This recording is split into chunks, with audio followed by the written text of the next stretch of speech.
बिस्मिल्लाहिर्रहमानिर्रहीम। मोहतरम जनाब, अस्सलाम वालेकुम वरहमतुल्लाहि वबरकातुहू। कायनात की पैदाइश और पहला इंसान। हजरत आदम अलैहिस्सलाम के बारे में कुरान मजीद ने जो हकीकतें बयान की हैं, उनके तफसीली तज़किरे से पहले यह साफ हो जाना ज़रूरी है कि इंसान के आलम वजूद में आने का मसला आज इल्मी निगाह से बहस का एक नया दरवाज़ा खोलता है। यानी तरक्की का यह दावा है कि मौजूदा इंसान अपनी शुरुआती पैदाइश ही से इंसान पैदा नहीं हुआ,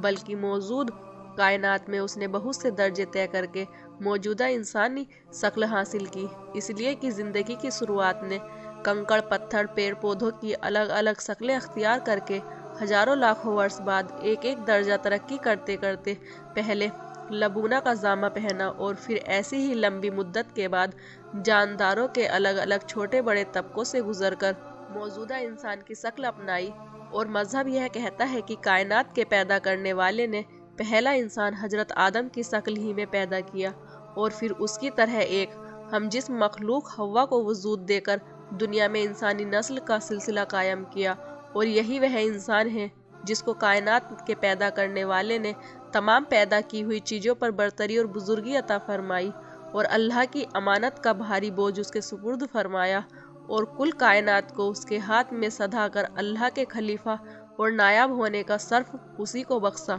बेशक हमने इंसानों को बेहतरीन अंदाज से बनाया है, बेशक हमने आदम की नस्ल को तमाम कायनात पर बुजुर्गी और बरतरी बख्शी। मैं ज़मीन पर आदम को अपना खलीफा बनाने वाला हूँ। हमने अमानत के बोझ को आसमानों और ज़मीन पर पेश किया तो उन्होंने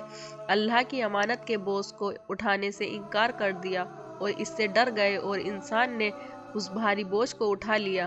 अब सोचने की बात यह है कि तरक्की और धर्म के बीच इस खास मसले में इल्मी तज़ाद है, तत्वीक की गुंजाइश निकल सकती है, खास तौर से जबकि इल्म और तजुर्बे ने यह सच्चाई खोल कर रख दी है कि दीनी और महजबी हकीकतों और इल्म के दरमियान किसी भी मामले में टकराव नहीं है। अगर ज़ाहिरी सतह पर कहीं ऐसा नज़र भी आता है तो वह इल्म की हकीकतों के छुपे होने की वजह से नज़र आता है, क्योंकि बार बार यह देखा गया है कि जब भी इल्म की छुपी हकीकतों पर से पर्दा उठा तो उसी वक्त तज़ाद भी जाता रहा और वही हकीकत निखर कर सामने आ गई जो अल्लाह की वहय के जरिए जाहिर हो चुकी थी।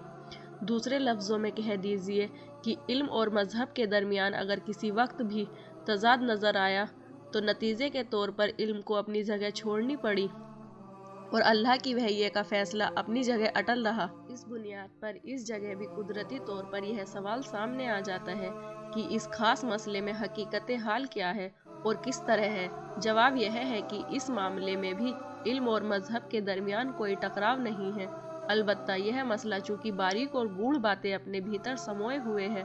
फिर भी यह हकीकत इस जगह हमें नज़रों में रहनी चाहिए कि पहला इंसान जो कि मौजूदा इंसान की नस्ल का बाबा आदम है, भले ही तरक्की के नज़रिए के मुताबिक दर्जा बेदर्जा इंसानी शक्ल तक पहुँचा हो या पैदाइश की शुरुआत ही में इंसानी शक्ल में वजूद में आया हो, इल्म और मजहब दोनों का इस पर इत्तफाक है कि मौजूदा इंसान ही इस कायनात की सबसे बेहतर मखलूक है और अकल और सूझबूझ का ढांचा ही अपने अमल और किरदार के लिए जवाबदेह है और दस्तूर व कानून का मुकल्लफ है। या इस तरह समझ लीजिए कि इंसानी किरदार और उसके इल्मी और अमली साथ ही अखलाकी किरदार को देखते हुए इस बात की कोई अहमियत नहीं है कि इसके पैदा होने, ढलने और वजूद की दुनिया में आने की तफसील क्या है, बल्कि अहमियत की बात यह है कि इस पैदा हुई दुनिया में उसका वजूद यूं ही बेमतलब और बेमकसद है या उसकी हस्ती अपने भीतर बहुत बड़ा मकसद लेकर वजूद में आई है। क्या उसके अफ़आल व अक़वाल और किरदार व गुफ्तार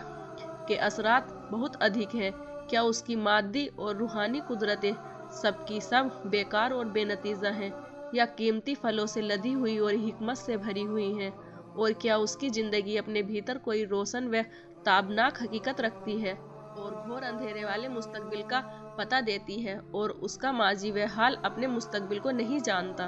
बस अगर इन हकीकतों का जवाब नहीं में नहीं बल्कि हाँ में है तो फिर कुदरती तौर पर यह मानना ही होगा कि उसकी पैदाइश की कैफियत पर बहस की जाए, उसके वजूद के मकसद पर पूरी निगाह रखी जाए और यह मान लिया जाए कि पैदा की हुई चीज़ों में सबसे बेहतर हस्ती का वजूद बेशक बड़े मकसद का पता देता है اور اس لیے اس کی اخلاقی قدروں کا ضرور کوئی مسئلہ اعلیٰ اور اس کی پیدا کرنے کا کوئی مقصد ہے۔ قرآن پاک نے اس لیے حضرت انسان سے متعلق پازیٹیو اور نگیٹو ہر دو پہلو کو واضح کر کے انسان ہستی کے بڑپن کا اعلان کیا ہے اور بتلایا ہے کہ کائنات کے پیدا کرنے والے اور بنانے سنوارنے والے کی قدرت میں انسان کی پیدائش سب سے بہتر کا درجہ رکھتی ہے اور اسی وجہ سے وہ تمام کائنات کے مقابلے میں بڑے ہونے اور عظیم ہونے کا حقدار ہے اور اپنے کاموں اور طریقوں کی وجہ سے بہتر ہے۔ وہی اللہ کی امانت کا علمبردار ہو کر اللہ کا خلیفہ کے منصب پر بنے رہنے کا حق رکھتا ہے، اور جب یہ سب کچھ اس میں موجود ہے تو پھر یہ کیسے ممکن تھا کہ اس کی ہستی کو یوں ہی بے مقصد اور بے نتیجہ چھوڑ دیا جاتا؟ کیا لوگوں نے یہ گمان کر لیا ہے کہ وہ بے مقصد چھوڑ دیے جائیں گے؟ اور ضروری ہے کہ عقل و شعور کے اس پیکر کو تمام کائنات میں نمایاں بنا کر نیکی و برائی کی تمیز عطا کی جائے اور برائی سے پرہیز کی اور بھلائی کے اختیار کا مکلف بنایا جائے۔